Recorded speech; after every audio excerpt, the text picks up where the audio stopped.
Today is Monday, April the 27th, and some of the things that we've been talking about have actually come true today. So let's catch up and see what those are. The Dow volume was particularly low, but the market just steadily climbed all day long. NASDAQ was choppy. The S&P 500, exactly like the Dow. You can see pretty much some green. A couple of drug companies in the red. Google, Microsoft, Facebook, all of whom have earnings this week, and Amazon, all in the red. And Apple was in the red for most of the day and squeezed out a gain just towards the end of the day. So it's funny that the big companies that are declaring earnings this week struggled or were down. So this is what our McClellan oscillator looks like. Now, we don't have a line joining these 2 points for some reason, but we're looking for a higher high above this point, and we almost have it. So tomorrow is a critical day. Do we make a higher high and confirm that more money is coming into the market than is going out of the market? The momentum is towards money into the market. Or do we drop down and then we have a lower high, and a third lower high? And that would not be a good sign. Let's take a look at the volume. This is what the volume looked like on Monday. A lot of green, not a lot of red. Stacked volume was pretty much in line with what we saw last week and the week before. So now we've got, starting on our third week of fairly low volume, not the panic type of buying and selling that we saw when the Dow Jones was dropping.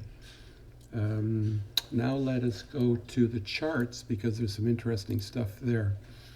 The S&P broke through the cloud, and you're going to see a number of charts that shows that the stocks have taken this opportunity to cut through the area of weakness in the Kumo, the cloud.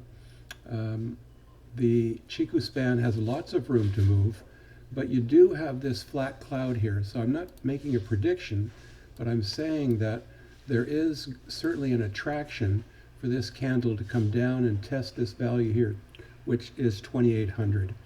Strangely enough, but you know what we say about coincidences, when there's two things happening it's not a coincidence, it's a destination. So let's keep an eye on that.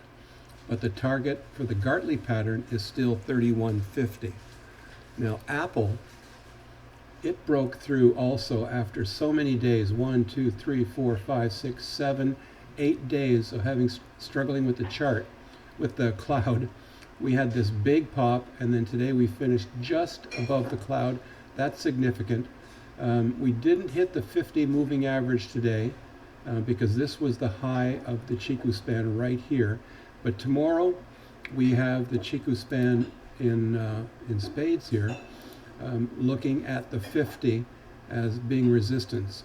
And you're going to see another chart later on, and that would be Home Depot, where the 200 and the 50 crossed back here on March the 19th and stopped the Chiku span dead in its tracks.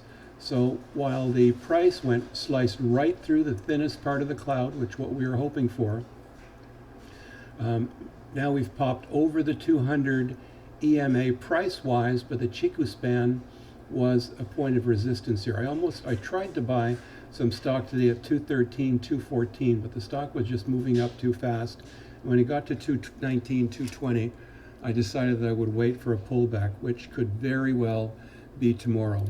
Caterpillar, stuck in the cloud, still has a Gartley target that's intact for 137, but it's going to have a difficult time wandering through the cloud for a bit of time, in my opinion. Google popped above the cloud today.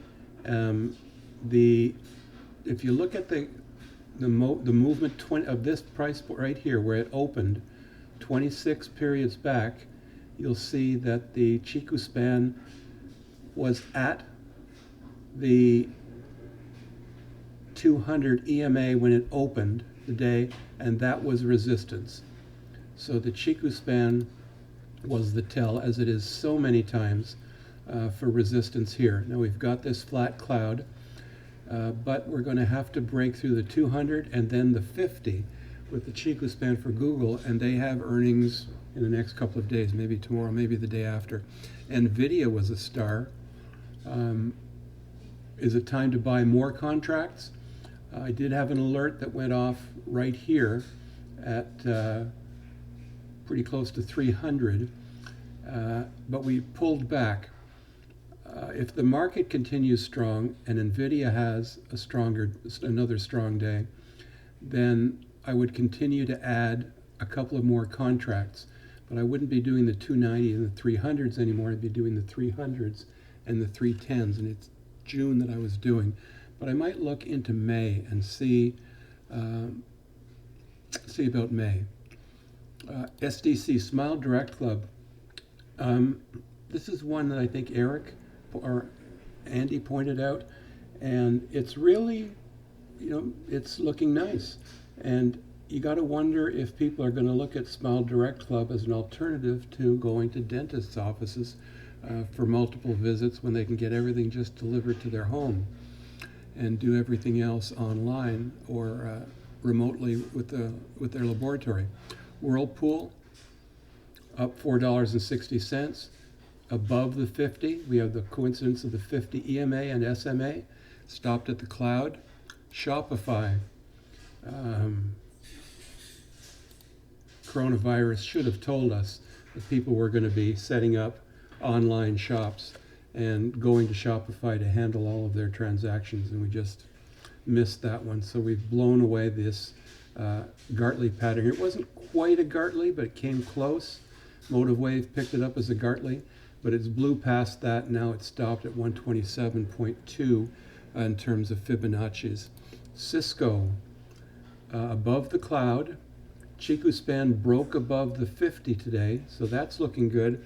So set off an alert that we had saying that it's completed. I'm going to turn this off now, but it's completed the first target of this BAT pattern, BAT pattern. Perfect fit. Let's see if there's a pullback, or is it going to continue to drive towards the second target. You might want to step in, and if you're optimistic about where the market is going, buy some Cisco. CrowdStrike continuing to move up. So somebody in our group was asking in the comments about CrowdStrike, and that is a good-looking stock right now. It looks like it's up and away. Looking at the weekly chart, we don't have enough data for a cloud on the weekly, so we'll just have to stick with the daily.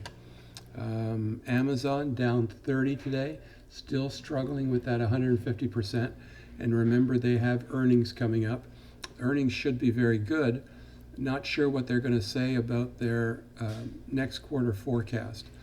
This also might be the last we hear of future forecasting future quarters. This might be an opportunity now for companies to say we're not going to forecast anymore. There's too much uncertainty, and we never get back to days where they provided future guidance. Facebook has earnings this week. Above the cloud, Chiku span struggling. We put this arrow right here and said this needed to bounce Friday off of the top of this candle. It didn't. It went down and got support on the 8 EMA. So now we've got a Chiku span that's pretty much headed down.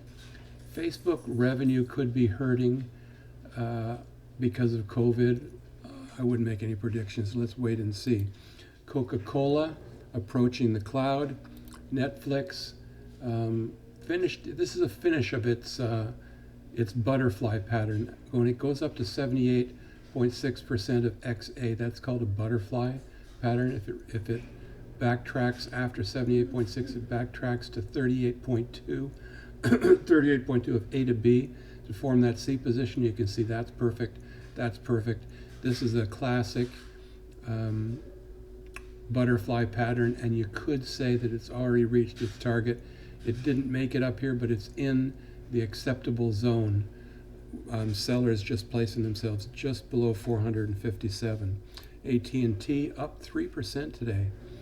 And let's just take a look at one bank. Let's look at JP Morgan, up 4.3% today.